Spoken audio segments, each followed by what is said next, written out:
Hello, it's Sunday, December 19th. We're well underway to get the floor put down. Got the step well. Still, it's cut and in place, but not installed.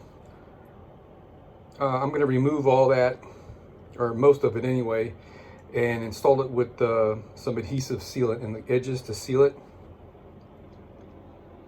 Adhesive, polyurethane adhesive sealant.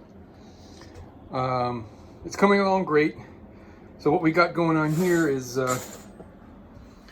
I already had these pieces of pipe in these two holes. I made new ones that are long enough to go flush with the floor.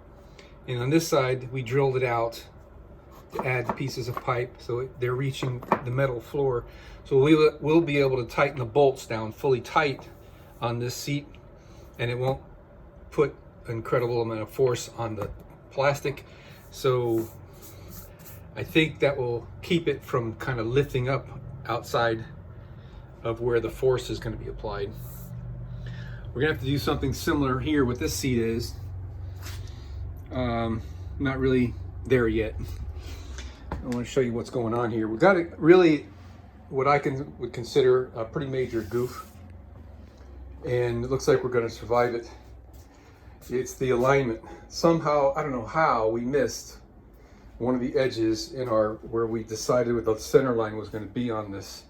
We're good in there. I got two more pieces to put in. We're going to be good up in there, one more piece. And over here we got a few pieces, but it's this thing right here. This is about, I don't know, 3/4 of an inch wide. Not what I would have wanted. I would have liked that to have been at least a 2-inch wide piece.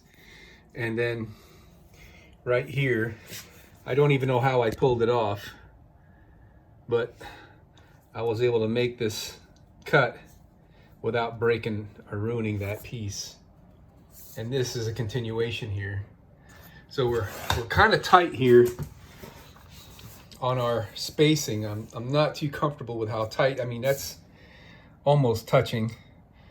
There's a little bit of black ink line right there that makes it look like it's right up against it. But there's about 30 thousandths of an inch space right there, which I'm not too happy with. I think I'm going to try to pull this thing out and trim that just a little more, and right there on that side too, and hopefully I'll be able to pull this off without breaking it. And we're a little tight right there, tighter than I'd like to be. Here we got heavy 1/16 of an inch. That's what I'd like to see all the way up there. So I'm gonna need to get some tools so I could pull this up and carefully lift these up at the same time. So the way I was able to do this is I attached this piece of this piece of flooring to that piece, and I taped it together. So this piece gave that one its support, and it worked great. So I'm really happy. This is actually the hardest piece in the whole bus that I cut so far. The next pieces will be easier. So I started out to make this curve here. I scribed it. I took a piece of this and I taped it to the floor so it wouldn't move, and I had it in line with the grooves, something like that. And then I use a square, and I had to keep sliding this to adjust it. As I came around the corner, this needed to be longer. And the way I used that square was with a compass. Oops, sorry about that. I used the square to keep the compass perpendicular to the path, and I was able to make a decent scribe. And it was not good enough of a scribe to do the job. So then I remembered a while back, I was planning on making an aluminum strip to go around the shower base to hold down this stuff. And so before I glued the shower in, I set it on top of a piece of aluminum and I put a scratch onto the aluminum so I had the shape. And no longer planning on putting a piece of aluminum around here to hold us down. I'm planning on just using a caulking line. We'll let time tell if the expansion and contraction thing is going to be a problem for us. But yeah, whatever. I don't know. It might be fine. It might be a problem. Maybe we'll just tear the whole damn thing out and start over again. But anywho, so I went and cut the aluminum, and I used it, brought it up in here and made sure that it was the right shape. Then I used the aluminum as a template, and I put the aluminum on top of the flooring, which I had, I used tape so I could mark on it and make it nice and visible. I marked on the tape. And then I marked the tape, and that's how we got where we are now. I used a jigsaw to make this cut, and I used the table saw to make the remaining cuts. All right, so I'm gonna sit here and look at this for a while and see if I really do wanna pull this thing out and trim that a little bit more, or if I'm just gonna be happy with how it is. Okay, this is working great, man. Let me show you what I'm doing here. I just got done placing that last one in there. Came out perfect. All right. So I measured the length of the next piece from that point to the end, and then I put my template up in there like that, exactly where it goes. Okay. All right. And then I put a little mark right there. And then I slid it, the template back just enough to where I could see that point right there. And I made sure I kept that mark on the line where it needs to be. And then I put a little mark there. So that gives me the curve that I need. So now, what we're gonna do, if I can squeeze it here. There's my piece I'm gonna use, and I think it's 19 1/4 or something from there to where I'm gonna trim it. So that will be its longest point. So we're gonna lay this template here on top. I kind of can't do it in this little spot here. Hold on. All right, so there's my little Sharpie mark right on the point on that end. And there's my other Sharpie. Where'd you go? Right there. So now I'm going to take my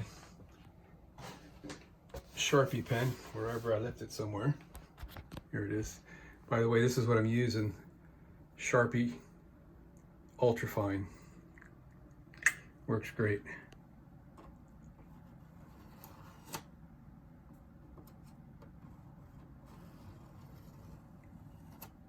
All right, so that should be the radius. So we're actually a little bit too big intentionally.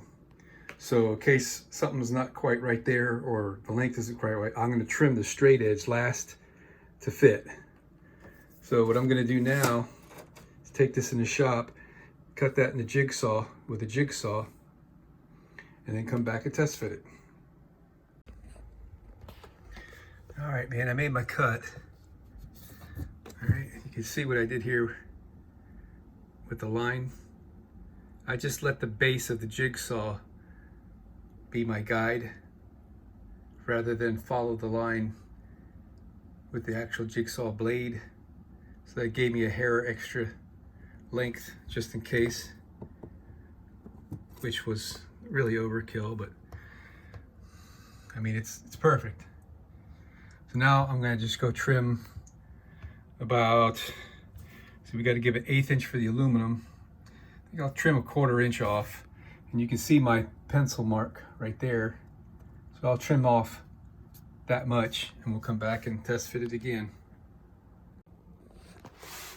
All right, so I don't know if you can see, we got a little bit of a tiny bit of a extra width right in that little spot right there. That's okay.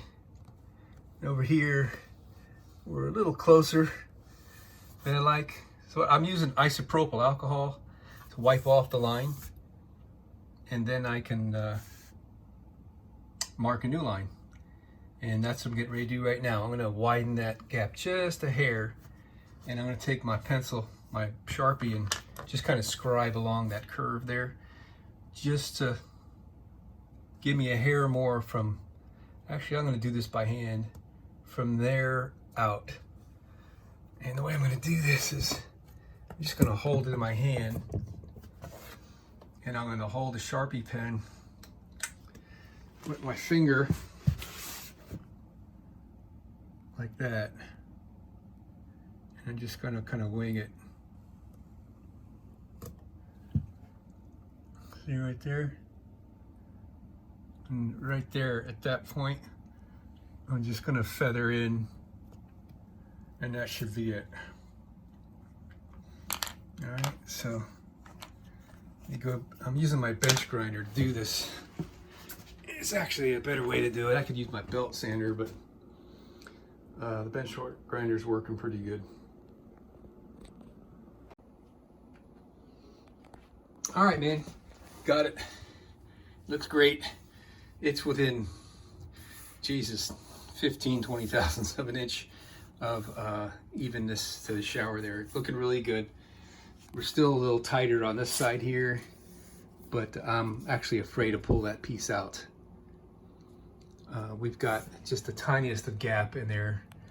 I think we're gonna be okay, I don't know. Before I put any caulking on these edges, and before I call this floor done, I'm gonna leave it for a while and let this thing get hot in here and see if expansion is gonna give me any buckling or anything before I call it done.